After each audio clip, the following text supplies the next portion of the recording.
সুপল দাসা ডাঙৰীয়া আপোনাৰ ওচৰত আমি আহিছোঁ।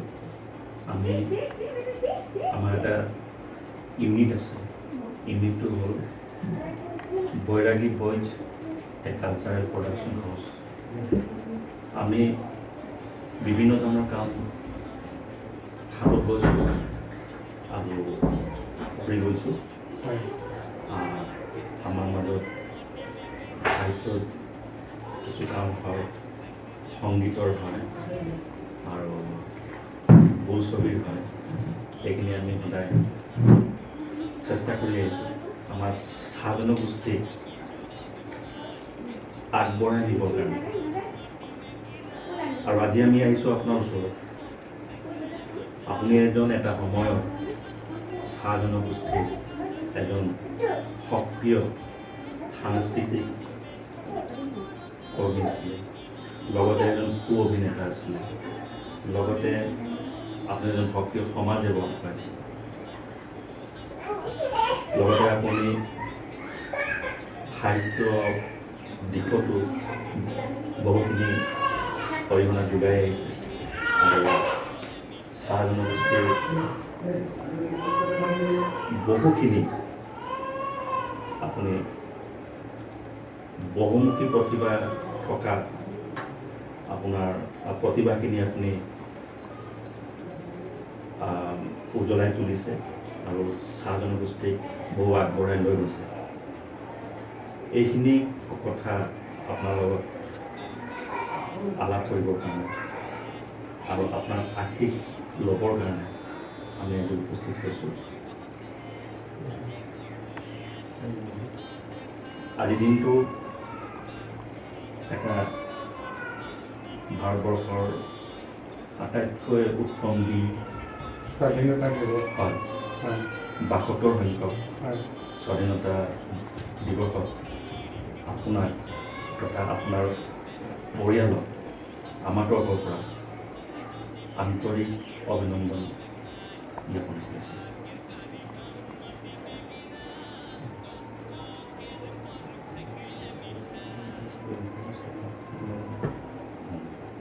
আমি বৈৰাগী বইজ এ কালচাৰেল প্ৰডাকশ্যন হাউচৰ আমি গোটেই ইউনিটটোৱে আহিছোঁ আৰু আমাৰ তৰফৰ পৰা আপোনাক বিশেষভাৱে আজিৰ দিনটোত আমি সম্বৰ্ধনা জনাব বিচাৰিছোঁ আৰু সেই সম্বৰ্ধনা আমি আশা ৰাখিছোঁ আপুনি আগ্ৰহেৰে গ্ৰহণ কৰিব। এয়া আমাৰ বৈৰাগী বইজ কালচাৰেল প্ৰডাকশ্যন হাউচৰ এজন অন্যতম অভিনেতা হিমাংশু চুতীয়া। আমাৰ বৈৰাগী বইজ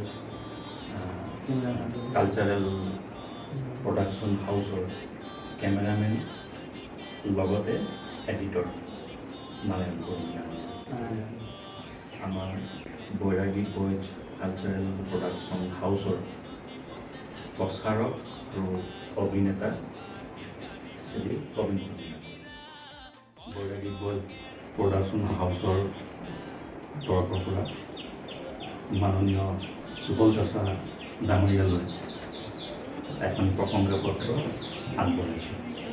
মই প্ৰশংসা প্ৰতি Bairagi boys a cultural production house established 2012 date 15 আগষ্ট 2018 প্ৰতি শ্ৰীযুত সুপল দাসা বিশিষ্ট সাংস্কৃতিক কৰ্মী, কপিনখোলা হাতীবন্ধা বৰবাম, জিলা চৰাইদেউ, অসম।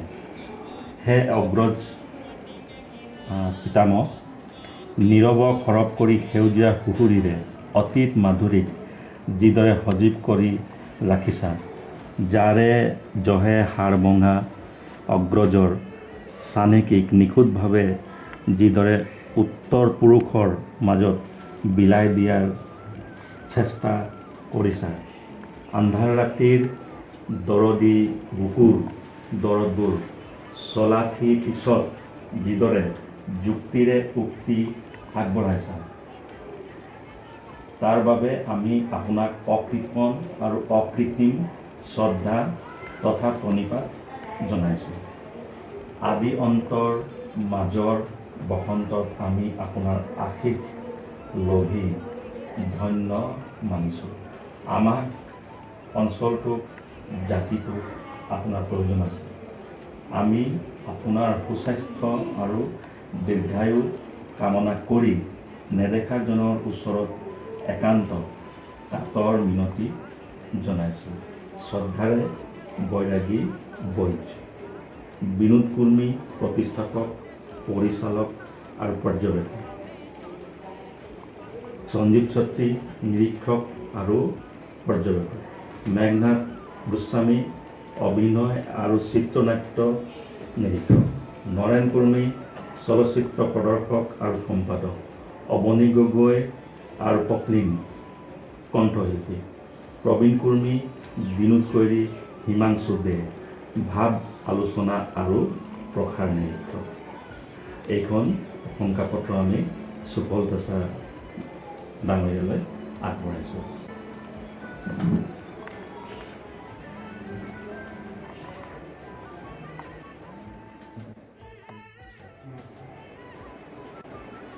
আজি আমি ৭২ সংখ্যক স্বাধীনতা দিৱসত আপোনাৰ ওচৰলৈ অহা ইতিমধ্যে আপুনি কথাখিনি গম পাইছে আমি কিয় আহিছোঁ। আমিও যিহেতু এটা ইউনিট তৈয়াৰ কৰি লৈছোঁ, বৈৰাগী বইজ নাম দিছোঁ, আধুনিক আৰু যিহেতু চলিত মানে। তথাপি আমাৰ যিখিনি কৰ্মৰাজি বা আমি যিখিনি কাম কৰিম বুলি ভাবিছোঁ সেইখিনি গোটেইখিনি আপোনালোকৰ অনুসৰণ কৰাহে হ'ব আমাৰ। কাৰণ আমিতো ইমানো মানে হেৰি নহয় যে আমি নিজে সৃষ্টি কৰিব পাৰিম। আমি যিহেতু পুৰণি আমি অনুসৰণ কৰিবই লাগিব, নহ'লেতো আমি সৃষ্টিৰ কোনো আমাৰ সাধ্য নাই। ঠিক তেনেধৰণে আমি আমাৰ এই অঞ্চলত আমাৰ যি ৰাজগড় অঞ্চল, টিংখাং অঞ্চল বা ডিব্ৰুগড় অঞ্চল, তাৰ ভিতৰত আমাৰ চাহ জনগোষ্ঠীক প্ৰতিনিধিত্ব কৰা যিখিনি পুৰণি চাম আছে, সংস্কৃতিৰ লগত জড়িত যিখিনি মানে মানুহে এটা দুখ কষ্ট মাজত, আজিতো আমি বহুত ভাল ব্যৱস্থা পাইছোঁ। ধৰক আজি আপোনাৰ লগত এনেধৰণে কথোপকথন কৰিছোঁ, ভিডিঅ' ৰেকৰ্ড কৰিছোঁ, কিবা কৰিছোঁ, আমি এই স্মৃতিটো সজীৱ কৰি ৰাখিব বিচাৰিছোঁ। কিন্তু আপোনালোকতো তেনেধৰণৰ এটা সময় পোৱা নাছিলে। আপোনালোক বহুত কষ্ট কৰিছিলে, বহুত কষ্ট কৰি সেই বস্তুখিনি আপোনালোক ধৰি থ'লে, পুৰণি বস্তুখিনি। তাৰ কাৰণে আমাৰ কাৰণে সদায় আপোনালোক চিৰনমস্য হৈ থাকিব। সেই কথাখিনিকে আমি যিহেতু আগুৱাই গৈছোঁ, আমাৰ যাতে অনাগত খোজ দিওঁতে ভুল নহয়, পদক্ষেপবোৰ যাতে ভুল নহয়, সেই লৈ আপোনালোকৰ লগত আমি আলোচনা বিলোচনা কৰিবলৈ আহিলোঁ। প্ৰথমে আমি আপোনাৰ পৰা জানিব বিচাৰিম যে আপোনাৰ জন্ম ক'ত কেতিয়া হৈছিল, আপুনি আনুষ্ঠানিকভাৱে কিমান শিক্ষা গ্ৰহণ কৰিছিল, সেইখিনি কথা আমি প্ৰথমে জানিব।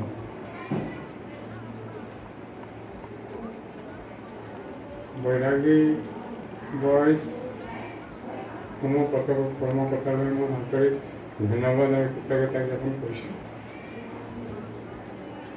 আপুনি ভাগি পৰিব নালাগে, আমি আপোনাৰ পৰা আমি আশীষ ল'ব আহিছোঁ।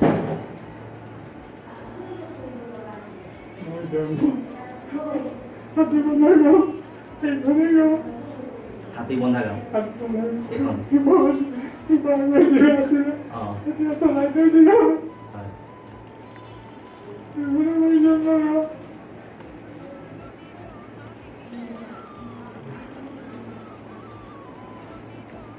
তেতিয়া দিনত 1950 চনত আমাৰ এই অঞ্চলত তেনেকৈ শিক্ষিত ব্যক্তি আছিলে আৰু শিক্ষাৰ প্ৰভাৱটো ইমান পৰা নাছিলে।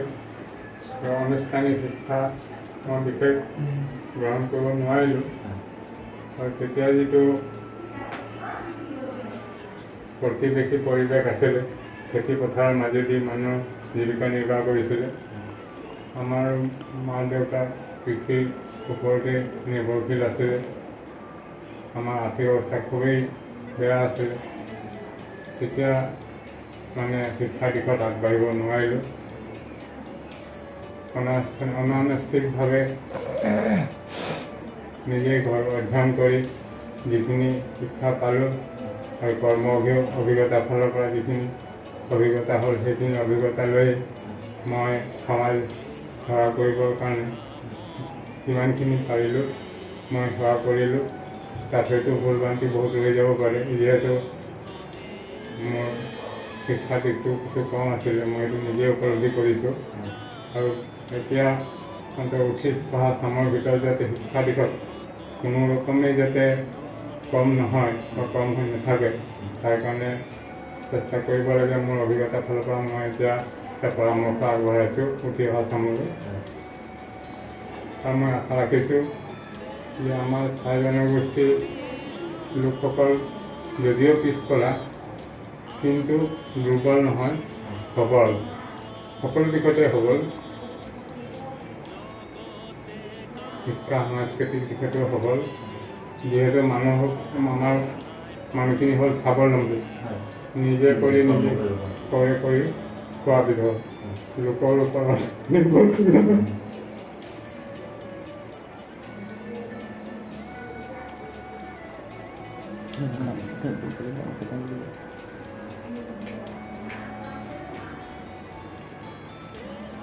আপোনাৰ হেৰি মা দেউতাৰ নাম কি আছিল? 1950 চন জন্ম নহয়? হয়, আপোনাৰ মা দেউতাৰ নাম কি আছিল? দেউতাৰ নাম আছিলে ৰতনলাল পাঠা। হয়, মাৰ নাম? মানদা দেৱী পাঠা। আপোনাৰ পৰিয়ালত কিমান আছিলে ভাই ককাই? আমি ল'ৰা 4জন আছিলোঁ আৰু বাইদেউ 3গৰাকী আছিলে। মুঠতে 7টা ল'ৰা ছোৱালীৰ পৰিয়াল আছিলে আমাৰ মা দেউতাৰ। দেউতা আহিছিলে সুদূৰ উৰিষ্যাৰ পৰা আহিছিলে। এতিয়া সেই যুগসূত্ৰবোৰ নাইকিয়া হ'ল, হেৰাই থাকিলে। তেখেতো গুচি গ'ল, সেই যুগসূত্ৰবোৰ নাইকিয়া হ'ল। আৰু ময়ো চিন্তা কৰি দেখিলোঁ যে এইখন অসমতে যেতিয়া আমি জন্মগ্ৰহণ কৰিলোঁ, ইয়াৰ হাৱা পানী লৈ যেতিয়া ডাঙৰ দীঘল হ'লোঁ, এতিয়া আমাৰ ইয়াত কৰিবলগীয়া বহুত কাম আছে। সেই কৰাৰ এটা প্ৰয়াস কৰিছিলোঁ, কিন্তু বিধাতাই দিলেও বিধিয়ে নিদিয়ে বা বিধিয়ে দিলেও বিধাতাই নিদিয়ে, তেনেকুৱা কথা ককালে যোজনা চলি আছে। আৰু তেওঁ কৰি থাকোঁতে মোৰ হঠাতে ষ্টক হ'ল। ষ্টক হোৱাৰ পিছত এতিয়া মই যিখিনি কৰিবলগীয়া কাম সেইখিনি বহুত থাকি গ'ল। সেইটো এটা মোৰ অভাৱ থাকি গ'ল। তথাপিও আপোনাৰ মনৰ উদ্যম আছে, এইখিনিয়ে আমাৰ কাৰণে সেইখিনি বহুতখিনি আশীৰ্বাদ বুলি ক'ব লাগিব। আমি সেইখিনি প্ৰেৰণা আপোনাৰ পৰা পাইছোঁ। আমিও ভৱিষ্যতে যিখিনি কাম কৰিম ধৰক, আপোনাৰ এনেধৰণৰ যিখিনি আপুনি আজি যিখিনি কথা ব্যক্ত কৰিছে, সেইখিনিৰ পৰা আমি বহুত প্ৰেৰিত হৈছোঁ। আৰু আপুনি কৰ্মোদ্যমটো এতিয়াও আছে হেৰাই যোৱা। এতিয়া আপুনি যেনেকৈ কৈছে যে আমাৰ নিজৰ ল'ৰা ছোৱালী বা আজিৰ তাৰিখৰ যিখিনি স্বাধীন গোষ্ঠীৰ সন্তান সন্ততি, তেওঁলোক সকলো দিশত আগুৱাই যোৱাটো বিচাৰে। আপোনাৰ ল'ৰা ছোৱালী কেইজন আপুনি ক'ব বিয়া পাতিলে আৰু তেওঁলোক কিমান লিখা-পঢ়া কৰিলে? মোৰ ল'ৰা 2জন। ডাঙৰজন হ'ল শ্ৰীমান সঞ্জীৱ কাপুৰ, তেওঁ BA পাছ কৰি আছে। তেওঁ কৰি নাই, আৰু তেওঁ এতিয়া মোৰ এই যিখিনি জীৱিকা আছিলে খেতি পথাৰ আদি কৰি সেইখিনিক লৈ ব্যস্ত হৈ আছে। বিয়াও পাতিলে, যোৰহাটৰ এই তেজপুৰৰ পৰা আনিছে বোৱাৰী, তাইও সেই অধিবক্তা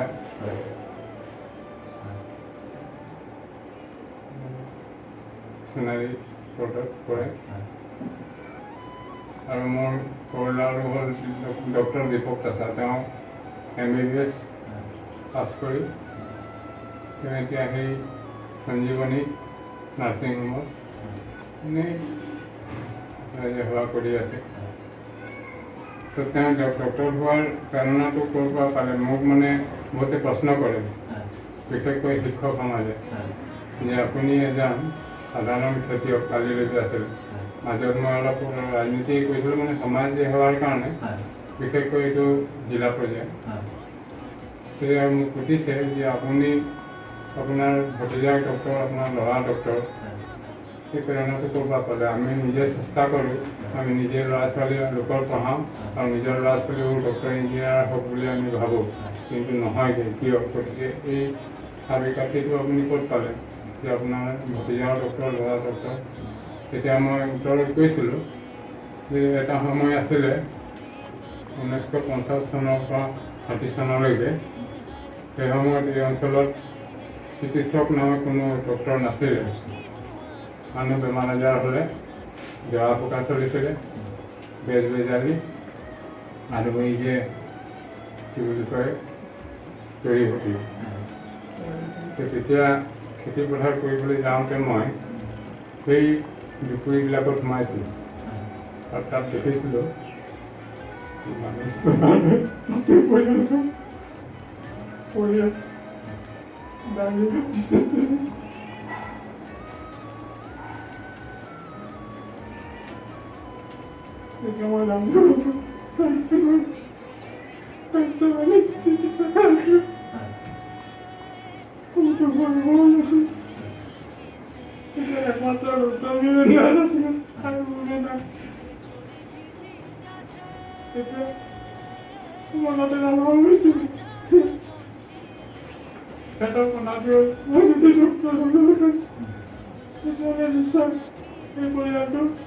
বিনা পইচাতে ভাল তেনেকৈ আমাৰ এই ভাৱটোৰ পৰাই সৃষ্টি হ'ল। সেই ভাৱটোৰ পৰাই সৃষ্টি হ'ল মোৰ ল'ৰা ডক্টৰ। খুব ভাল কথা কৈছে আপুনি। যিহেতু সেইকাৰণে আমি লিখিছোঁ যে আপুনি দৰদী বুকুৰ দৰদবোৰ বুটলি আনি ভৱিষ্যতে এইবোৰ কৰ্ম প্ৰেৰণা হিচাপে লৈছে আৰু আপুনি আগুৱাই গৈছে। এতিয়াতো আপুনি পৰিয়ালক লৈ সুখী, আপোনাৰ ল'ৰা ছোৱালী।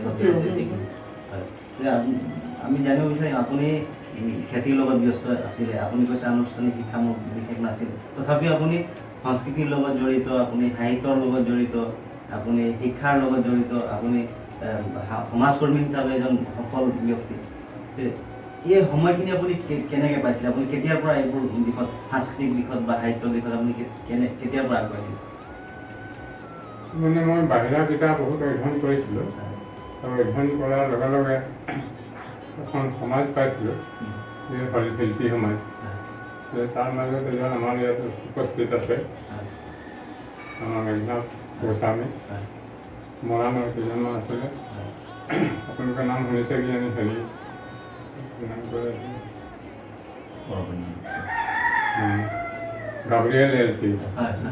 তেখেতে ভাল শিল্পী আছিলে। অকল শিল্পী নহয়, তেখেতে লেখকো আছিল, নাট্যকাৰো আছিলে। তেখেতৰ পত্নী অনিতা এল.পি. তেখেত এতিয়াও আছে। তেখেতো অনাতাঁৰ শিল্পী আছিলে।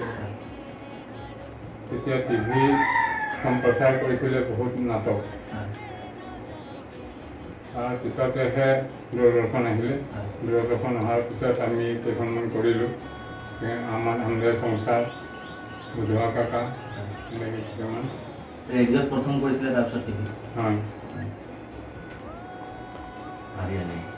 হাৰিয়ালি টিভি হেৰিত অৱশ্যে ৰেডিঅ' মই নাই কৰা। ৰেডিঅ' আহি অনিতা এল.পি.হে আছিল।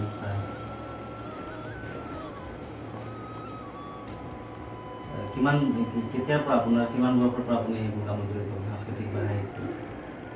বেছি হেৰি নহয়, এইটো 1990 পিছৰ পৰাহে হ'ব। লিখা মেলা তেতিয়াৰ পৰা জড়িত? হয় হয়। আপুনি এনেই হেৰি প্ৰবন্ধ পাতি, নাটক, গান? মই কবিতা কেইখনমান লিখিছিলোঁ, এতিয়া অৱশ্যে মনত নাই। মই পঢ়ি পাওঁ তাৰমানে। মই বোলে এইবোৰ কেতিয়া লিখিছিলে আপুনি? বুধুৱা, মাংৰা, কি কি নাম দি বৰ দীঘল নাটক লিখিছিলে। মই সেইটো পঢ়োঁ কেতিয়াবা। মোক এইবোৰ আপুনি লিখিছিলে, মই কেতিয়া লিখিছিলে? কিন্তু মই বিয়াৰ বহুত আগতে লিখা বুলি কৈছিলে। মঞ্চস্থ হৈছে, আমাৰ চাহ জনজাতিক লৈ লিখিছিলে। সেইবোৰ মঞ্চস্থ হৈছে, তেখেতে জানে এতিয়া কৰিছিলে নে নাই। কৰিলে নাই সেইখিনি আগৰ নাটকখিনি কৰিছে। চাহ মজদুৰ বুলি এখন আহিছিলে স্কুলত। আপুনি কেৱল চাহ জনগোষ্ঠীৰ সাহিত্য সংস্কৃতিৰ লগতে জড়িত সেইটো কথা নহয়, আপুনি বিহু গীতৰ হয়তো অডিঅ' কেছেট কৰিছিলে আৰু আপুনি এখন চাহ জনগোষ্ঠীৰ একমাত্ৰ থিয়েটাৰ। আমি কথাবোৰ আপোনাক মনত পেলাই দিয়াৰ কাৰণে হয়তো আপোনাৰ স্মৃতিবোৰ সজীৱ হৈছে, যাৰ কাৰণে আপুনি অকণমান আৱেগিক হৈছে। তথাপি আমি জানিলে আমি উৎসাহিত হ'ম, অনুপ্ৰাণিত হ'ম। আপুনি স্বাধীন গোষ্ঠীৰ সৈতে একমাত্ৰ থিয়েটাৰ বিনন্দী তাৰ আপুনি গুৰি ধৰোঁতা আছিলে।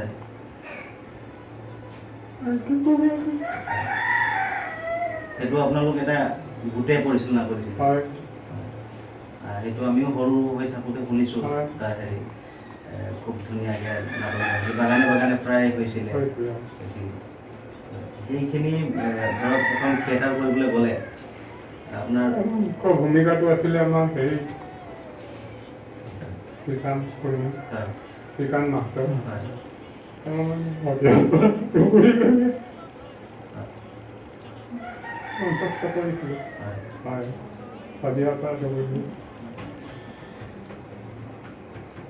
আপোনালোক আঁতৰি অহাৰ পিছত সেইখন এতিয়া অচল অৱস্থাত মই বহুদিন সপোন লোৱা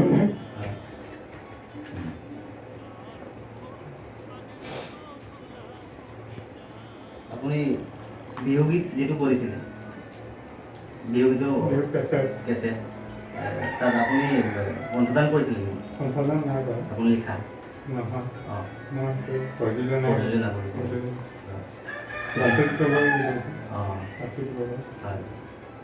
সেইটো কিমান চন হ'ব?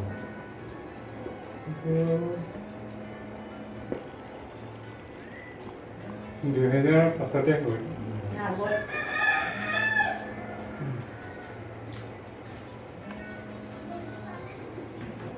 আপুনি বহুত প্ৰতিভাৱান ব্যক্তি আছিল, তাৰ ভিতৰত আপোনাক কোনটো দিশ বেছিকৈ ভাল লাগিছিল? আপুনি যিখিনি কৰিছিলে কাম তাৰ ভিতৰত কোনটো দিশ আপোনাক বেছি ভাল লাগিছিল? নিজে বেছি আত্মসন্তুষ্টি ভাবিছিল? মানে মই সদায় লোকক উপকাৰ কৰি মই ভাল পাওঁ।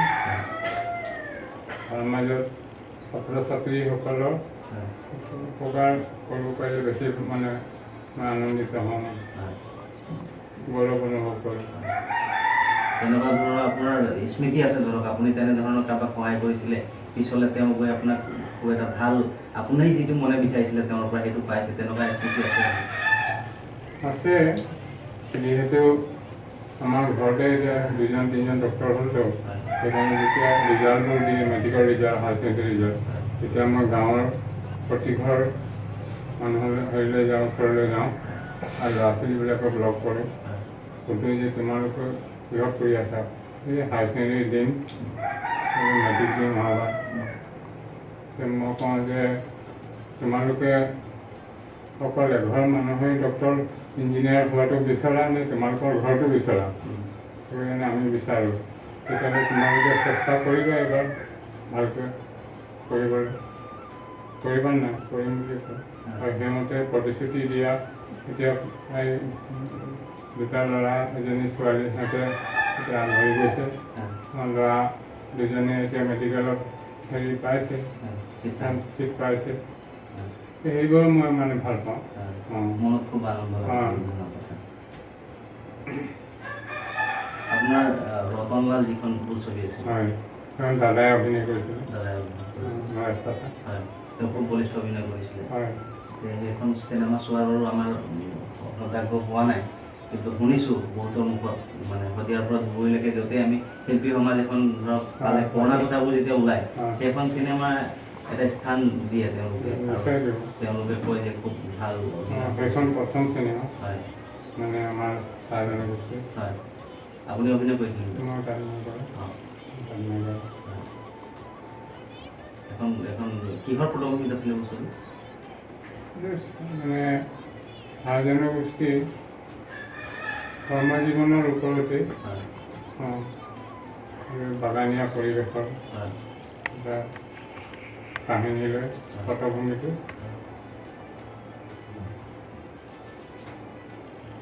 আপুনি বহুতবাৰ চাইছে চাগে? 2-3টামান চাবলৈ পাইছোঁ।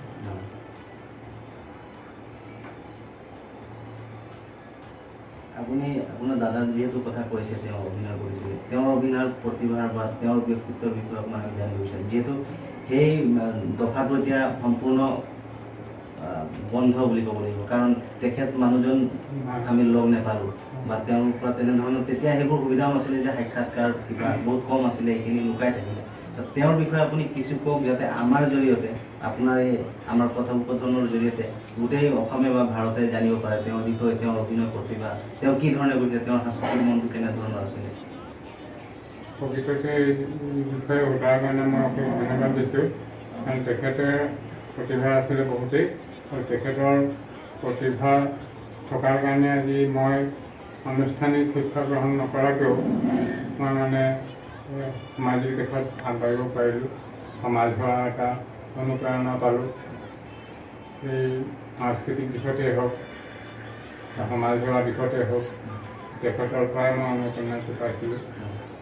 সঁচা কথা ক'বলৈ গ'লে, গতিকে তেখেতৰ ওচৰত মই ঋণী। তেখেতৰ আত্মাৰ প্ৰতি মোৰ শ্ৰদ্ধা থাকিলে, আৰু মই চিৰশান্তি কামনা কৰিছোঁ। ভগৱানে য'তেই থাকক, ভগৱানে তেখেতক শান্তিৰে ৰাখক। তেখেতৰ পৰিকল্পনা কিছু গম পাইছিলে আপুনি? তেখেতৰ পৰিকল্পনা আছিলে, তেখেতেতো এই প্ৰথম সামজুৰ বুলি এখন নাটক উলিয়াইছিলে, মানে নিজে লিখিছিলে, স্বৰচিত। আৰু সেই নাটকখন তেখেতে কেইবাজেগাত মঞ্চস্থ কৰিলে। ৰাজগড় বাগিচা, বিক্ৰলী বাগিচা, এইফালে আমাৰ হাতীবন্ধা LP স্কুল প্ৰথমে কৰিলে, বেছ সমাদৰ পাইছিলে।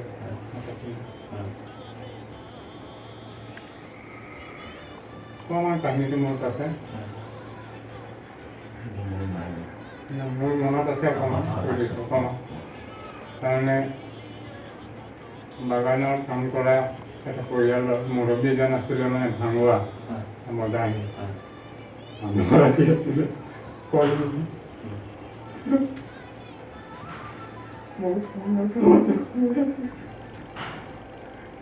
এইখন নাটক প্ৰথমে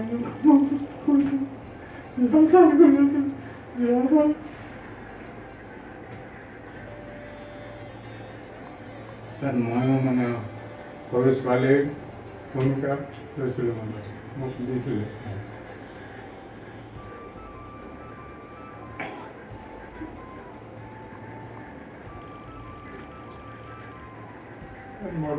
মধুৰাম দাস বুলি এজন আছিলে, তেখেতে মন্দাৰ অভিনয়, মানে সেই বন্ধুজন স্ত্ৰী হৈছিলে, মানে বাগিচাত কাম কৰে আৰু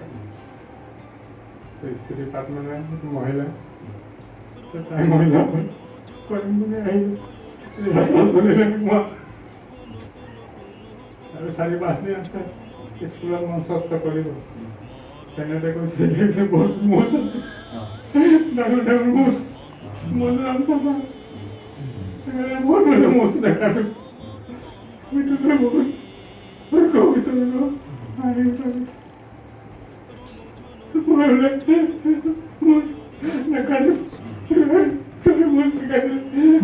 মহিলা পাত কেনেকৈ কৰিম দেখাত দাদাই নাচতে বুজাই মেলি সন্মান কৰালে, কান্দিলে। সেইটোলৈ বহুত ৰহস্য হৈ গ'ল। তেখেতৰ বহুত মন আছিলে এইখিনি কৰাৰ, কিন্তু তেতিয়াৰ এখন A ক্লাছ ফিল্ম বুলি ক'ব লাগিব, তেনেধৰণৰ কৰিছিলে। তেখেতৰ হেৰিটো কি আছিলে, অভিনয়টো কি কেৰেক্টাৰটো, চৰিত্ৰটো চিনেমাখনত? শ্বুটিং এইবোৰ এৰিয়াতে হৈছিলে চাগে? ইয়াত নহয়, দেৱগড় চাইড হৈছিল, দেৱগড় বাগানবিলাকত। তেতিয়া আপুনি শ্বুটিং চাইছে? মই যোৱা মই সৰু আছিলোঁ।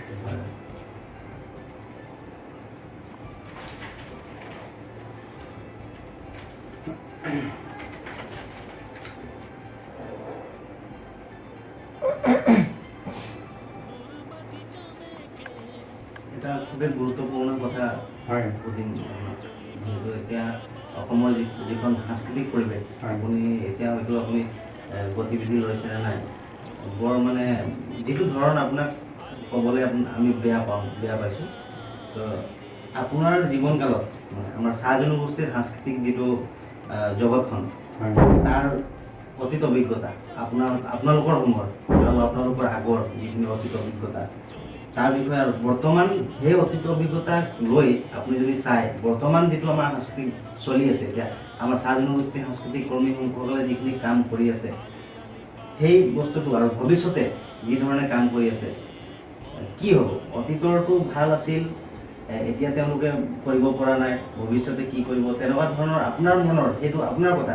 মানে আপুনি ধৰক আজি কিবা এখন চাইছে, আপোনালোকৰতো অভিজ্ঞতা বহুত আছে, আপোনালোক নিজে সৃষ্টি কৰা মানুহ, আপোনালোক তাৰ আগৰ সৃষ্টি পাই আহিছে, তেতিয়া আপোনালোকতো তুলনা কৰিছে নাই বোলে এইটো বেয়া আছিলে আমি এনেকৈ কৰোঁ ভাল হ'ব, বা এইটো এনেকৈ ধৰণৰ সৃষ্টি আমি কৰিব নোৱাৰোঁ, সেইটো এটা মনৰ ভাৱ আছিলে। এতিয়া আজি আপুনি দেখিছে যে আজিৰ শিল্পীসকলে চাহ জনগোষ্ঠীৰ যেনেকৈ গান বাজনা নাটক VCD ছবি কৰিছে, সেইখিনিক লৈ আপুনি মানে সন্তুষ্ট নে? আপুনি ধৰক যিখিনি ভাবিছিলে যে আমি ইমানখিনি কৰিব পাৰিছোঁ, আমাৰ ভৱিষ্যত প্ৰজন্মই আৰু ভাল কৰিব, সেইখিনিৰ ভিতৰত সেইটো কেটেগৰীত পৰিছে নাই? আৰু ভৱিষ্যতে কেনেধৰণে তেওঁলোকে সফল হ'ব পাৰিব? বিশেষকৈ আমি নবীন শিল্পী হিচাপে, কৰ্মী হিচাপে, সাংস্কৃতিক কৰ্মী হিচাপে আমি যিটো কাম কৰি যাব লাগিব, সেইখিনি উপদেশ আমি পালে আগুৱাই যোৱাত আমাৰ সুবিধা হ'ব। সাংস্কৃতিক দিশটো হ'ল এইটো হ'ল মানে পৰিৱৰ্তনশীল, সময় সাপেক্ষে পৰিৱৰ্তন হৈ থাকিব। কাৰণ আগৰ যিখিনি আছিলে তেতিয়া চিন্তাধাৰাবোৰ, তেতিয়া মানুহখিনি কৰ্ম বা জীৱন ধাৰা ওপৰত ভিত্তি কৰি সেইবোৰ পৰিকল্পিতভাৱে সৃষ্টি কৰিছিলে। গান এটাই হওক বা কিবা সাহিত্যৰ চৰ্চা হওক, সেইটো পৰিৱেশত থাকিয়ে তাৰ মাজেদি মানে এইবোৰ চৰ্চিত হৈছিলে, লিখা হৈছিলে বা মঞ্চস্থও কৰিছিল।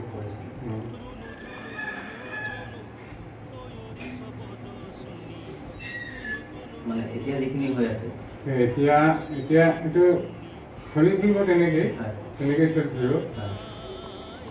সংস্কৃতিটো নিজে নিজৰ জেগাত নিজে উলিয়াই ল'ব। কোনোবা এজন শিল্পীয়ে যদিও কিবা কোৱাত ভুল কৰে, কিন্তু কৰিলেও পিছৰখিনিয়ে সেইটো শুধৰাই ল'ব পাৰিব। সেইখিনি আপুনি আশাবাদী? নিশ্চয় আশাবাদী। আৰু মই বহুত ভাল পাইছোঁ আৰু ধন্যবাদ জনাইছোঁ, ভগৱানৰ ওচৰতো প্ৰাৰ্থনা জনাইছোঁ যাতে আপোনালোকে যিখিনি উদ্যম লৈছে, যিটো উদ্যমেৰে আগবাঢ়ি আহিছে আৰু আগুৱাই যাওক। ভৱিষ্যতে আপোনালোকৰ জীৱন মানে উজ্জ্বল হ'ব আৰু সমাজখন উপকৃত হ'ব। আৰু পিছৰ যি চাম উঠি আহিছে তেওঁবিলাকে এটা উপযুক্ত শিক্ষা পায়, তেওঁবিলাকো আগবাঢ়ি যাব, সমাজখনক আগবঢ়াই নিব। আশা ৰাখিছোঁ। আপোনাৰ খালি সময়ৰ কাম সময়তে কৰি যাব, সেইটো মোৰ এটা অনুৰোধ। পেলাই থ'ব নালাগে, পেলাই থ'লে মোৰ নিচিনা হৈ যাব। মইতো এতিয়া বিকলাংগ হৈ গ'লোঁ না, 2017 চনত মোৰ ষ্টক হৈ গ'ল, আৰু ষ্টক হোৱাৰ পিছত মই এতিয়া পেৰালাইচিছ পেচেণ্ট, মই এতিয়া একাংগিক দুখত ভুক্তভোগী। গতিকে মই দৌৰা ঢপৰা কৰিব নোৱাৰোঁ। সেয়েহে মোৰ অভিজ্ঞতাৰ ফালৰ পৰা কৈছোঁ যে যিখিনি ভাবিছা, ভবামতে লগে লগেতো কৰাৰ চেষ্টা কৰিবা। আজি কৰিম কালি কৰিম বুলি পেলাই থ'ব নালাগে। পেলাই থ'লে মোৰ যিটো গতি, মই এতিয়া বহুত কাম আধৰুৱা হৈ থাকিলে, সেইটো ক'বলৈ লাজেই লাগিছে, ক'ব নালাগিছিলে, কিন্তু সত্যটো সদায় সত্যই। সেই সত্য কথাটোহে মই কৈছোঁ। গতিকে ইয়াৰ পৰা তোমালোকে কিবা এটা প্ৰেৰণা পোৱা। আপোনাৰ বহুমূলীয়া উপদেশ বুলি ক'ব লাগিব আমাৰ কাৰণে, আৰু যিখিনি অনুপ্ৰেৰণা দিছে আপোনাক, আমাক আশীষ প্ৰদান কৰিছে, সেইখিনি আমি নিশ্চয় আমি ভৱিষ্যত দিনত মনত থৈ পেলাই আমি সদায় কাম কৰি আগুৱাই যাম বুলি আমি আপোনাৰ ওচৰত প্ৰতিশ্ৰুতি দিছোঁ। আপোনাৰ ব্যক্তিগত জীৱনটো আপুনি যিমানখিনি আশা কৰিছিলে আপুনি কৈয়ে গৈছে কথাখিনি, তথাপি আকৌ সুধিছোঁ, ব্যক্তিগত জীৱনত বৰ্তমানলৈকে আপুনি যিখিনি পালে সেইখিনি আশা কৰাৰ সমানে পূৰ্ণতা পাইছে নে আপোনাৰ আশা আৰু আছে? মোৰতো বহুত কাম বাকী থাকি গ'ল নহয়, সামাজিক দিশত বহুত কাম বাকী থাকি গ'ল।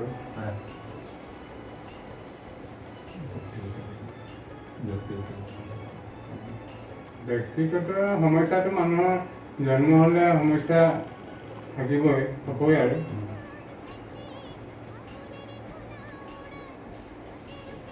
মোৰ বিশেষকৈ অসমীয়া ভাষা প্ৰতি এটা আন্তৰিক হেৰি আছে, আন্তৰিকতা আছে, যাৰ কাৰণে সমন্বয় ভাষা সাহিত্য সভা গঠন কৰা হ'ল, বহুত চিন্তা চৰ্চা কৰি। সেই ৰঙালন সমন্বয় সভা সাহিত্য সেইটো আপুনি প্ৰতিষ্ঠা কৰা হয়, হয় সেইটো মই প্ৰতিষ্ঠা কৰাই 2010 চনত। তাৰমানে মই দেখিলোঁ যে অসম সাহিত্য সভা আমাৰ স্থানবোৰ একেবাৰে নাই, হয় যে আমি অন্ততঃ তৃণমূল পৰ্যায়ৰ পৰাই যাব লাগিব। হয় এতিয়া শিৱসাগৰ জিলা সাহিত্য সভাৰ প্ৰাক্তন সাহিত্য সভাৰ সভাপতি শ্ৰীমকান্ত বুঢ়াগোহাঁই ছাৰ, হয় তেখেতে আহি মোক ক'লে যে আপুনি ইয়াত এটা শাখা গঠন কৰক। মই ক'লোঁ যে মোতকৈ বহুত অভিজ্ঞ ব্যক্তি আছে, আপুনি তেখেতসকলক লগ ধৰক, তেখেতসকলক লৈ আপুনি এইটো গঠন কৰক। হয় তেওঁ ক'লে যে আপুনি দেখুৱাই দিয়কচোন কোনজন ব্যক্তি। তেতিয়া মই প্ৰাক্তন প্ৰধান শিক্ষক কেইজনমানৰ নাম ক'লোঁ। ক'লে যে এখেতসকলক মই আজি 5 বছৰৰ পৰা যোগাযোগ কৰি আছোঁ, কিন্তু আজিলৈকে গঠন কৰিব পৰা নাই। সেয়েহে বহুত আশা লৈ আহিছোঁ। মোৰ ঠিক আছে, মোক 2 দিন সময় দিয়ক, চিন্তা কৰি লওঁ। তাৰপিছত আৰু কেইজনমান যুৱকক লগ পালোঁ,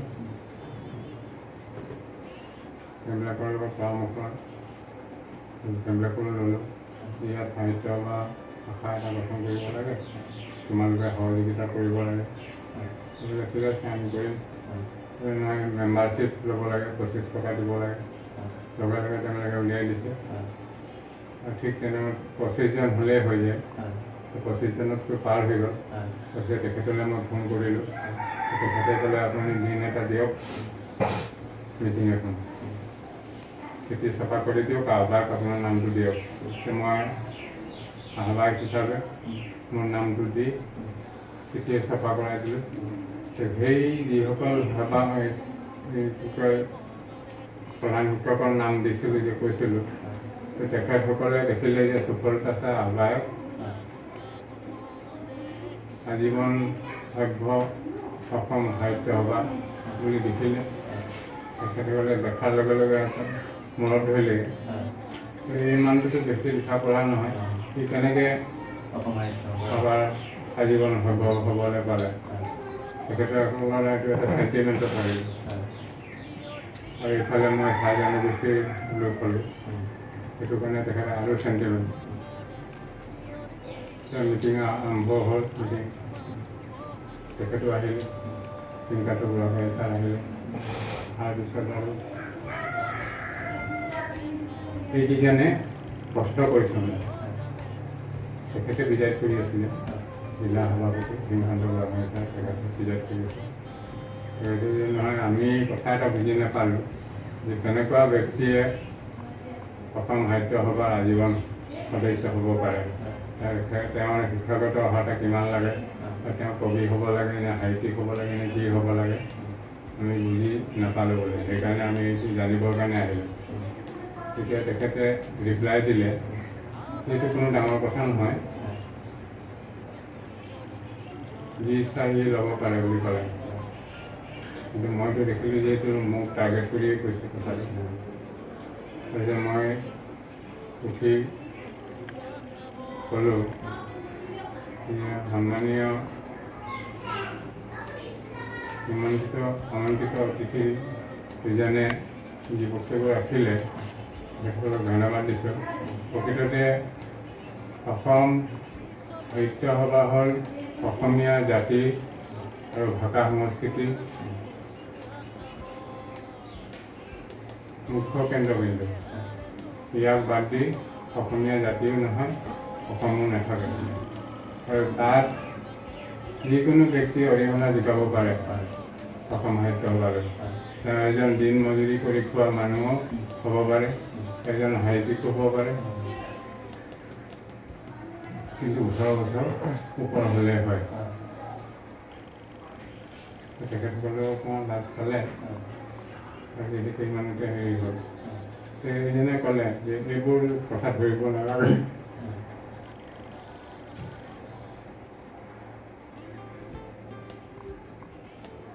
আমি আগুৱাই যাব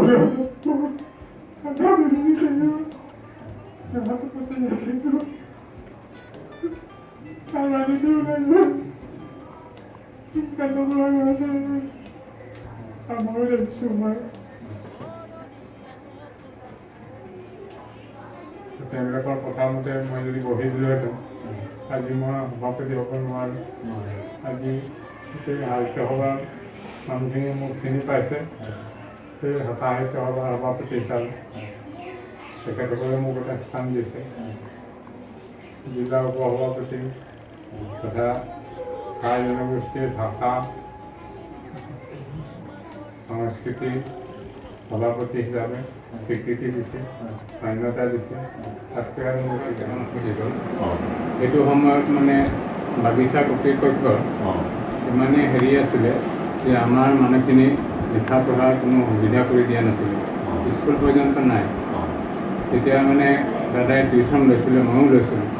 বাগিচা অঞ্চলত গৈ বাগানে বাগানে এই গলিবিলাকত মই টিউশ্যন লৈছিলোঁ। চাহ জনগোষ্ঠীৰ তথ্যৰে সমৃদ্ধ ৰাজ্য। ইয়াত মানে আমি শিক্ষা, সাহিত্য, সংস্কৃতি, খেল গোটেইখিনি বস্তু ধৰা বিচাৰিছোঁ। কিন্তু ডাঙৰ কথা হ'ল কি, আমাৰ যিখিনি হেৰি আছিলে লিখিতভাৱে বস্তুখিনি পোৱা নাই, বহুতখিনি হেৰাই গ'ল। এতিয়া আপোনালোকৰ পৰা বহুতখিনি জানিব পাৰি।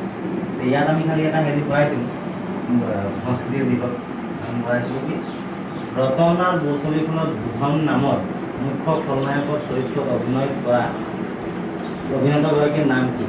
শিৱসাগৰ জিলাৰ বৰগাঁও নৰেশ্বৰ। শিৱসাগৰ জিলা হাতীবন্ধা গাঁও বুলি কয়। এই বস্তু ভাগি গ'ল হাতীবন্ধা গাঁও জিলাটোৰ নামটো দিয়া। তেনেকৈ বস্তুখিনি আমি হেৰি কৰিছোঁ, যিমানখিনি পাৰিছোঁ আৰু ডাটা নৰেশ তথা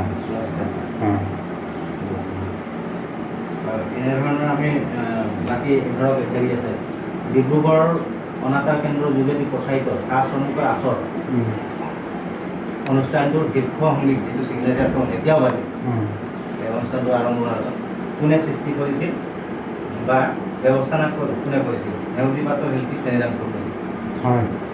সেই তেনেকৈ ধৰণৰ আমি ডাটাখিনি কৰিছোঁ। আপুনি কৰিব পাৰিব দিয়ক। আপোনাক বিশেষ কথা এটা সুধিব বিচাৰোঁ। মই এজন চাহ জনগোষ্ঠীৰ যুৱক হিচাপে বিচাৰোঁ আপোনাৰ আমাৰ চাহ জনগোষ্ঠীৰ লোকসকল আমি আজি মোৰ নিজৰে প্ৰায় 25 বছৰমান বয়স হৈছে। যি দেখিছোঁ আগতো শোষিত হৈ আছিলে, আজিও বিভিন্ন সময়ত দেখা পোৱা যায় যে আমাৰ চাহ জনগোষ্ঠীৰ লোকসকল একে অৱস্থাত শোষিত হৈ থাকে, অপমানিত হৈ থাকে। এই বিষয়টোৰ ওপৰত আপুনি কি ক'ব বিচাৰে?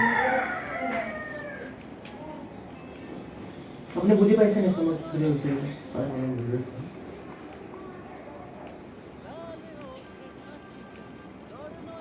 আমাৰ বিশেষ আপোনাৰ শব্দ এটা আছে, লেবাৰ বুলি কয়। চিনাকি বৰ ধুনীয়া চিনাকি, যাক লেবাৰ বুলি কয়। এইটোৰ ওপৰত মই এজন চাহ জনগোষ্ঠী যুৱক হিচাপে মই বস্তুটো সমৰ্থন নিশ্চয়কৈ নকৰোঁ। সেই বিষয়টোৰ ওপৰত আপোনাৰ মতামত জানিব বিচাৰোঁ। লেবাৰ শব্দটো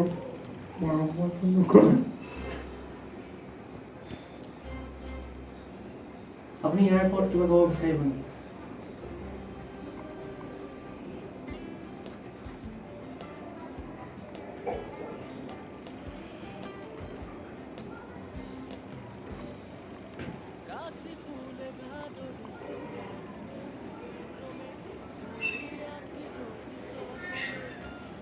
আমাৰ মানে ভাৰতবৰ্ষৰ এই শোষণ নিষ্পেষণ সেইটো জন্ম লগ্নৰ পৰাই আছে আৰু বৰ্তমানো চলি আছে।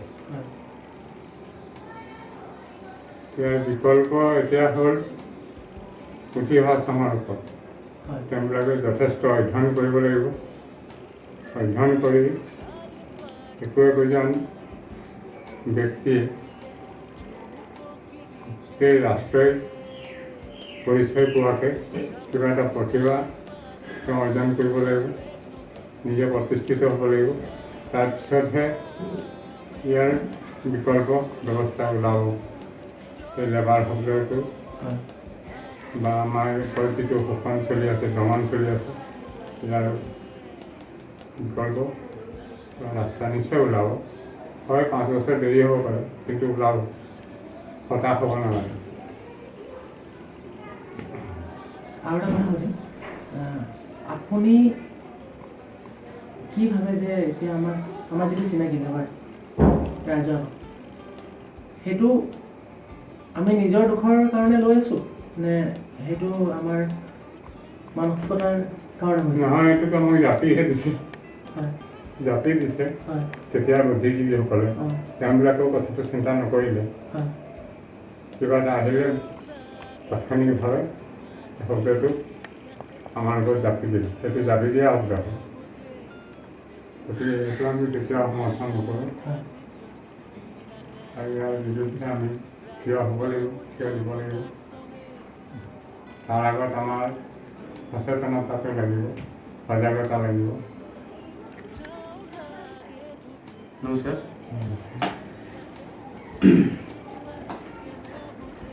মই বেছিকৈ কথা মই নুশুনো। মই এটাই কথা, আমাৰ চাহ জনগোষ্ঠীৰ ওপৰত যেতিয়া আলোচনা যেতিয়া হৈ আছে বেছিকৈ বিষয়ে মই কওঁ।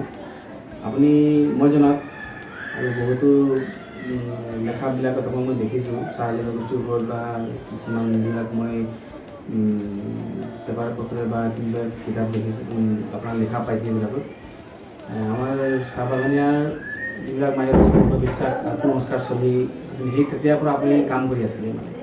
তো সেইবিলাক কাম কৰি থাকোঁতে আপুনি কেনেকুৱা ধৰণৰ ভাৱলৈখিনি মানে যে কেনেকুৱা এইবিলাকৰ আমি সজাগতা আনিব পাৰি, সেইটো আপুনি তেতিয়াৰ পৰা যেতিয়া আপুনি চেষ্টা কৰি আছিলে, তো আপুনি এতিয়ালৈকে ভাবিছে নেকি যে আপোনাৰ যিখিনি কাম আপুনি যিখিনি কৰিলে এইবিলাক মানে অন্ধবিশ্বাসখিনি দূৰ কৰিবৰ কাৰণে বা কুসংস্কাৰখিনি দূৰ কৰিবৰ কাৰণে, আপুনি এতিয়ালৈকে ভাবিছে নেকি এইখিনি মানে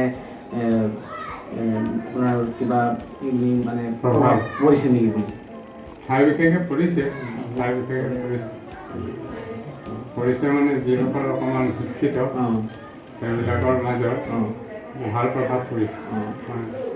তেতিয়াহ'লে এতিয়া আমি এটা নতুন কাম হিচাপে আমি এইখিনি যদি কৰিবলৈ বিচাৰোঁ, তেতিয়া আপুনি আমাক কি বুলি উপদেশ দিব? আমি কি ধৰণে কৰিলে মানে কেনেকৈ কৰিলে মানে আমি আৰু আপোনাৰ যিমানখিনি কৰিব পাৰিলে তাতকৈ আৰু বেছি নিজৰ আৰু সজাগতাৰ মাজত সজাগতা আনিব পাৰিম?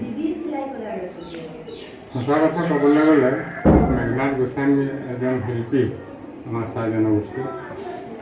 শিল্পকলাটোৰ এটা ভাল শক্তি আছে, যিটো শক্তি সেই মানধাতা যুগত আমাৰ শংকৰ গুৰুদেৱে, মাধৱ গুৰু তেখেতসকলে এই ভাওনাৰ যোগেদি এটা সমাজলৈ এটা পৰিৱৰ্তন আনি দিয়ে, সংস্কাৰমুখী হয়।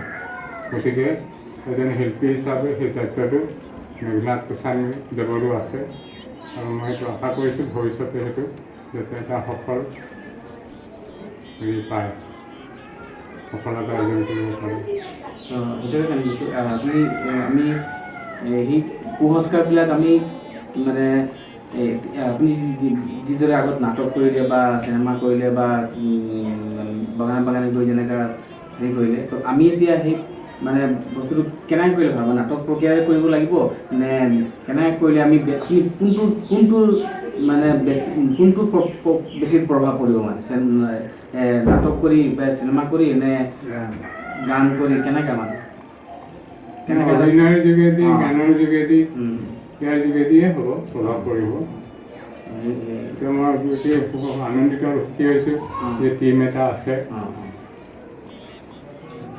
বৈৰাগী ভইচ, এইটো অতি উত্তম। গতিকে তাৰ মাজত আৰু 2-3টা টীম কৰি ল'ব লাগে। এইখিনি ল'ৰাৰ ভিতৰতে কৰি আৰু বাগানে বাগানে আমাৰ অভিযানটো চলাই যাব লাগিব। এবাৰ আপোনাক লগ পাব বিচাৰিছোঁ। দুটামান কথা মই জানিব বিচাৰিছোঁ। প্ৰথম কথাটো হ'ল আপুনি ধাৰাবাহিক যিটো কৰি গৈছে চাহ জনগোষ্ঠীয়ে প্ৰচলিত ভাষা হামদেৰ সংসাৰ নামৰ,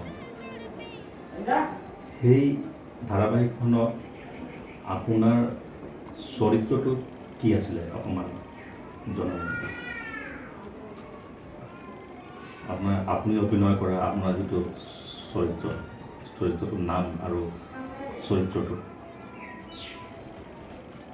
তাত মোৰ সাধাৰণ এটা হেৰিয়ে ভূমিকা আছিলে যে মানে বুধোৱা বুলি কৈছিলে মানে আচ্ছা, বুধোৱা হয় এটা পৰিয়ালৰ মুৰব্বী হিচাপে হয় অঁ হয়। বুধোৱা মানে এজন পৰিয়ালৰ মুৰব্বী আছিল, দিন মজুৰি কৰা এজন হয় মুৰব্বী আছিল। আৰু এটা কথা, হয় একাধিক VCD বোলছবিত আপুনি অভিনয় কৰিছে। তাৰ ভিতৰত বুধোৱা কাকা, জীৱন কৃষ্ণা, হাৰিয়ালি। বুধোৱা কাকা, জীৱন কৃষ্ণা, হাৰিয়ালি ইত্যাদি এই তিনিওটা VCD বোলছবিত আপুনি অভিনয় কৰা আপোনাৰ ভাল লগা যিটো চৰিত্ৰ, সেই বিষয়ে অকণমান আপুনি জনাব নেকি?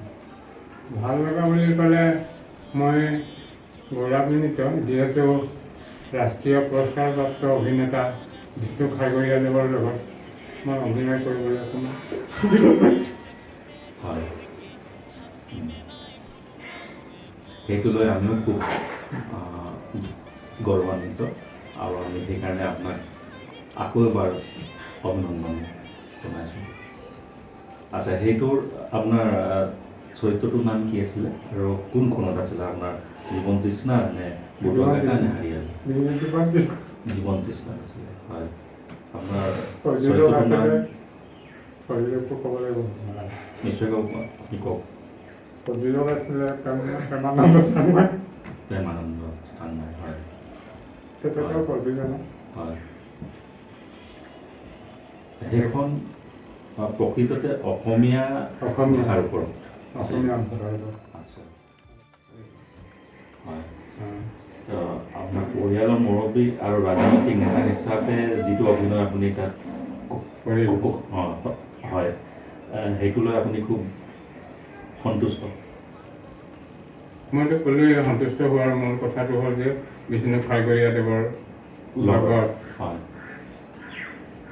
হয় মই অভিনয় কৰা এটা সুযোগ সৌভাগ্য আপোনাৰ ঘটিছিল, হয়। সেইটো লৈ সন্তুষ্ট? হয়। হয়, নহয় মোৰ এতিয়া মই দেখিলোঁ যিসকল মানে ৰাষ্ট্ৰীয় পৰ্যায় বা ৰাষ্ট্ৰীয় মৰ্যাদা পোৱা অভিনেত্ৰী তেখেতসকলৰ এই অহংকাৰ হেৰিটো নাথাকে যে মই বৰ এজন হেৰি বুলি অভিনেতা বা অভিনেত্ৰী বুলি, সেইটো মানে অহংকাৰ ভাৱটো নাথাকে। হয়, খুব ভাল ব্যৱহাৰ কৰিছিলে তেখেতে আৰু নতুনক সদায় উৎসাহিত কৰে শিক্ষা দিবৰ কাৰণে, মানে খুব ভাল পাইছিলোঁ মই। হয়, ধন্যবাদ থাকিল। হয়।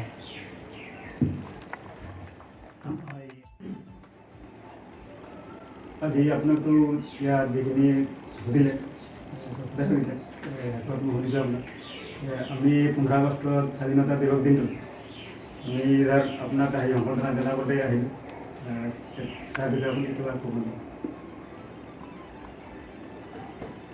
মই ভবা নাছিলোঁ যে এনেকুৱা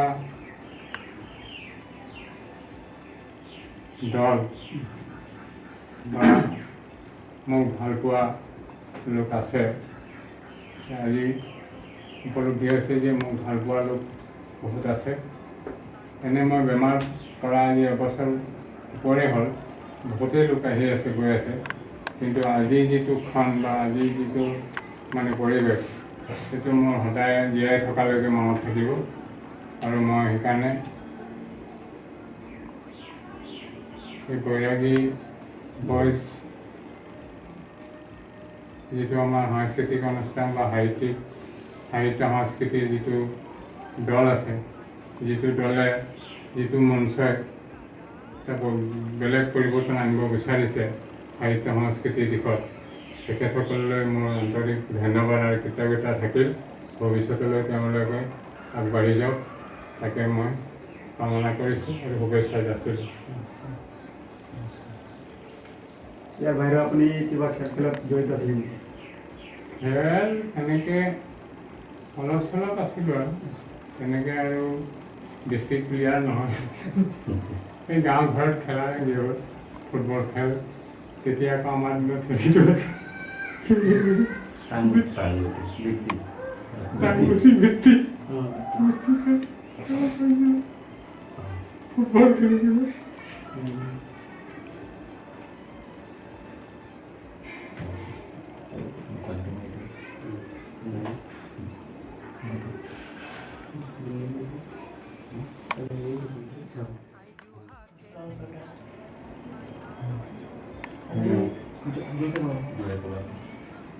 আপোনাৰ প্ৰিয় সাহিত্যিক কোন সেইটো প্ৰিয় সাহিত্যিক কোন ভাষা অসমীয়া ভাষা অসমীয়া ভাষা মোৰ এতিয়া হোমেন বৰগোহাঁইদেউ তেখেতে মোৰ শ্ৰদ্ধাৰ ব্যক্তি আৰু তেখেতৰ কিতাপ পত্ৰ অধ্যয়ন কৰি মই ভাল পাওঁ মোৰ ল'ৰাজনেও অধ্যয়ন কৰে ভাল লাগে মানে আপোনাৰ জীৱনত এনেকুৱা কোনো কিতাপ পাইছে নেকি যোনটোৰ পৰা আপুনি আৰু বেছি অনুপ্ৰাণিত হৈছে মই অনুপ্ৰাণিত হৈছোঁ হোমেন বৰগোহাঁইদেৱৰ কিতাপ 2-4খনমান অধ্যয়ন কৰিও অনুপ্ৰাণিত হৈছোঁ আৰু আছে সাহিত্যিক তেনেকৈ ৰীতা চৌধুৰী তেখেতৰো কিতাপ অধ্যয়ন কৰিছোঁ আৰু চাহ জনগোষ্ঠীয়ে সাহিত্যিক বুলি কওঁতে তেতিয়া তেনেকৈ গুৰুত্ব লোৱা নাছিলে আমাৰ গণেশকৰ্মী ভাল সাহিত্যিক আছিলে সমাজ সেৱক আছিলে কণ্ঠশিল্পী আমাৰ হেৰি আছে শিৱচৰণ দাস তেখেতৰ লগত মই গানো গাইছোঁ মানে এইবিলাক অঞ্চলতে ক'ৰবাত প্ৰগ্ৰাম হ'লে তেখেতে আহে মোকো লৈ যায় এতিয়া দোহাৰিমান আপোনাৰ নিব পাৰি নেকি মানে দুই লাইন বা আছে ক'ব পাৰিব ৰতনলালৰ হেৰিখন আছে আৰু এই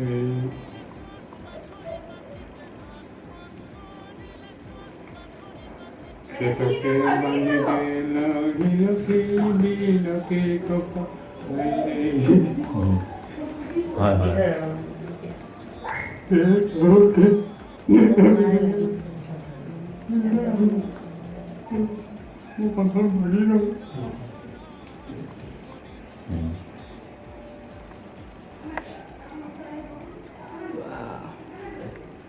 প্ৰিয় আপোনাৰ মানে প্ৰিয় আপোনাৰ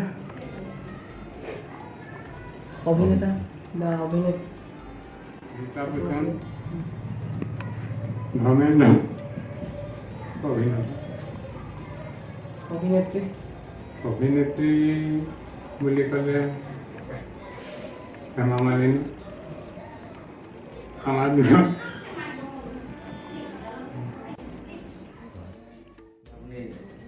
গান বাজনাৰ কথা এটা ক'লে আপুনি ভাল পোৱা অভিনেতা হয়নে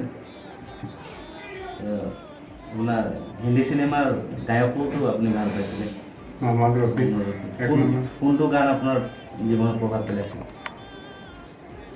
স্পেচিয়েল গান কিবা আছিলে আপোনাৰ যিটো গান আপুনি এতিয়া অসমীয়া গান গাইছে যিটো অসমীৰে চোতালতে মানুহ সেইটো গান আপোনাৰ আপুনি যিকোনো সময়ত সেইটো গান শুনিলে আমি আপুনি উজনি হয় আপুনি যিমানখিনি চিনেমা হেৰি কি বুলি কয় আপোনাৰ কৰিছে বা আপুনি চাইছে তাৰ ভিতৰততো এনেকুৱাও আছে হাস্যমধুৰ আছে খুব মানে ভাৱবোধক চিনেমা আছে তাৰ ভিতৰততো এনেকুৱাও হয় যে আমি আমাৰ মন পচন্দৰ যিটো আমাৰ কেৰেক্টাৰ থাকে বা হিৰোজন থাকে অভিনেতাজন থাকে তেওঁৰ কিছুমান ডায়লগ আমাৰ মুখস্থ থাকে কেতিয়াবা আমি মাতি ভাল পাওঁ তেনেকুৱা ডায়লগ আপোনাৰ কোনটো আছে কোনটো সংলাপ যিটো আপোনাৰ বহুত ভাল মানে আপুনি মনটো ভাল থাকিলে আপুনি ডায়লগটো ক'ব পাৰে সংলাপ মাতে কেতিয়াবা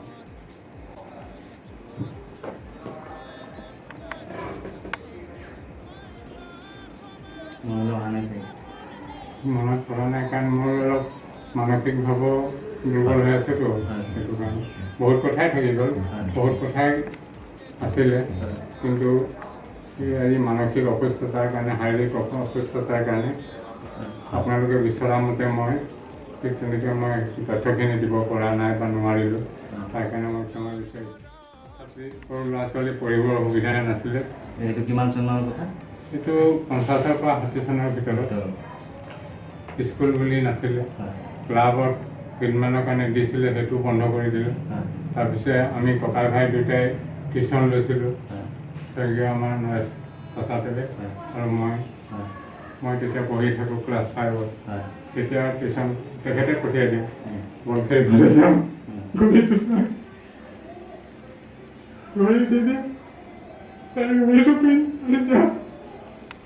টিউশ্যন কৰি আৰু সিমান সময় 1 ঘণ্টা পঢ়াবি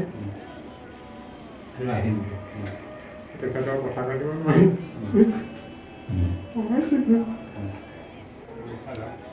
हिंदी भाषी राजस्थान वासी सुधीले ये आप लोग का ऊपर में आसामी लोग का क्या इरादा है তেখেতসকলৰ উদ্দেশ্য কি মই কি ক'ম পটককৈ 1 মিনিট কথা চিন্তা কৰিলোঁ তাৰপিছত মই ক'লোঁ যে आप ज्योति प्रसाद अग्रवाल का नाम सुने होंगे हाँ लाइफ हिस्टोरी आप पढ़े होंगे कुछ तो ज्योति प्रसाद अग्रवाल जी भी था एक मारवाड़ी तो उन्होंने असम में पैदा होकर के असम का जो भाषा संस्कृति जो रहा उन्होंने अध्ययन किया करने के बाद में उन्हें जो सीखा व उसने जो संपत्ति अपनाया वो सारा असम को बांट दिया और उसका घर में उसका फोटो है आदमी उसको भगवान का जैसा मानता है ज्योति दिवस मनाया जाता है हर साल में उनका नाम लेकर के किसी भी जो जितना भी इनकम किया वो सब कुछ यहाँ सबको दिला दिया वो अपना कुछ नहीं ले लिया साथ में और बाकी लोग तो सब अपना गांठी बांधने के लिए ट्रेजरी में दुकान के लिए कोशिश किया तो उन लोग का हालत देखिए अभी अपना जान बचाने के लिए दौड़ रहा है इधर से उधर তেতিয়া मैंने आल्फा रही तो खूब आसिल তেতিয়া मैंने मन मन खेली এইটো আপোনাৰ স্মৰণীয় আপোনালোকৰ ওচৰৰ কাষৰ বাগিচাৰে আছে সময় দিলে আমাক আজি ৭৫ সংখ্যক স্বাধীনতা দিৱসৰ দিনটো তাৰ বাবে বৈৰাগী বইজ এক কালচাৰেল প্ৰডাকশ্যন হাউচৰ হৈ আমি সকলো কৰ্মকৰ্তাই আপোনাক অশেষ ধন্যবাদ জ্ঞাপন কৰিছোঁ কৃতজ্ঞতা স্বীকাৰ কৰিছোঁ লগতে আপোনাৰ সুস্বাস্থ্য আৰু দীৰ্ঘায়ু কামনা কৰিছোঁ যিহেতু আপোনাৰ দৰে ব্যক্তি আমাৰ সমাজখনক আমাৰ প্ৰয়োজন আছে আৰু অনাগত ভৱিষ্যতত যেতিয়াই আমাৰ প্ৰয়োজন হ'ব আমি আপোনাক কাষলৈ আহিম আপুনি আমাক সেই মানে সুবিধাকণ দিব বুলি আমি আশা কৰিছোঁ আৰু আপুনি আমাক যিমানখিনি আশীষ প্ৰদান মই স্বাগতম জনাইছোঁ যেতিয়া প্ৰয়োজন হয় আপোনালোকে আহিব মোৰ 24 ঘণ্টা দৰজা খোলা থাকিব সমাজৰ কাৰণে জাতিটোৰ কাৰণে দেশখনৰ কাৰণে গতিকে আপোনালোকে আহক মোৰ ঘৰৰ পৰা কৃতজ্ঞতা থাকিলে অনাগত দিনত মোৰ ফালৰ পৰা যিখিনি সহায় সহযোগ আগবঢ়াব লাগে তাৰ কাৰণে মই আছোঁ সাজু হৈ আছোঁ সকলোৱে আহিব আপোনাৰ আশীষ পাই আমি ধন্য মানিছোঁ আৰু শেষত আপোনালোকৰ বিদায় দিছোঁ